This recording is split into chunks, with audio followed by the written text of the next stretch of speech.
जब कॉर्पोरेट भी हमें इंश्योरेंस प्लान देते हैं, बहुत लोग इंक्लूडिंग मी, इनिशियल डे में जब मैं थी तो मैं सोचती थी कि काफ़ी है, 5 लाख रुपए तक का इंश्योरेंस दे देते हैं, अब और एक्स्ट्रा लेकर के क्या करना है। करेक्ट। तो is this a real right thought कि ठीक है कंपनी जो दे दिया काफ़ी है, अब एक्स्ट्रा लेने की कोई ज़रूरत नहीं है, ऐड ऑन कर बढ़ाने की ज़रूरत नहीं है?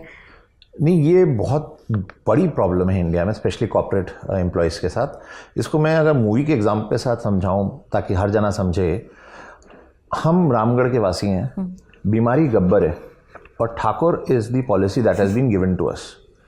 वो बहुत अच्छी चीज़ है, हमारे पास है, बट उसके हाथ कटे हुए हैं।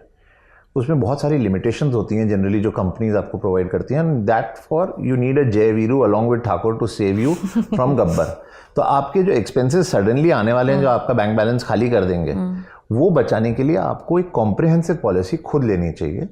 2 रीज़न मेनली मैंने बताया। पहला तो ये रीज़न है कि जो ग्रुप इंश्योरेंस होती है जो आपको एम्प्लॉयज़ देते हैं, उसमें कई बार, नॉट 100%, कई बार चीज़ें होती हैं जैसे रूम रेंट कैप।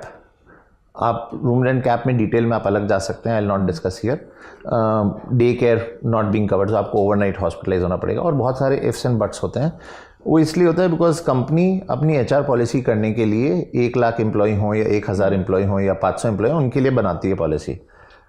दूसरा इसमें प्रॉब्लम ये होती है कि आप आज लल्लन टॉप में हैं, इंडिया टुडे ग्रुप में हैं, कल आप किसी और ऑर्गेनाइजेशन में जाएंगे, वो पॉलिसीज़ बदलती जाएंगी, आपको कंट्रोल नहीं है उस पॉलिसी पे जिस आप कंपनी में जा रहे हैं। आप किसी भी कंपनी में कोई भी एम्प्लॉय जो भी देख रहा है, आप याद कर सकता है, उसने कभी भी HR को नहीं बोला होगा ये कि मेरे को पहले अपनी पॉलिसी दिखाओ, उस हिसाब से मैं ज्वाइन करूँगा।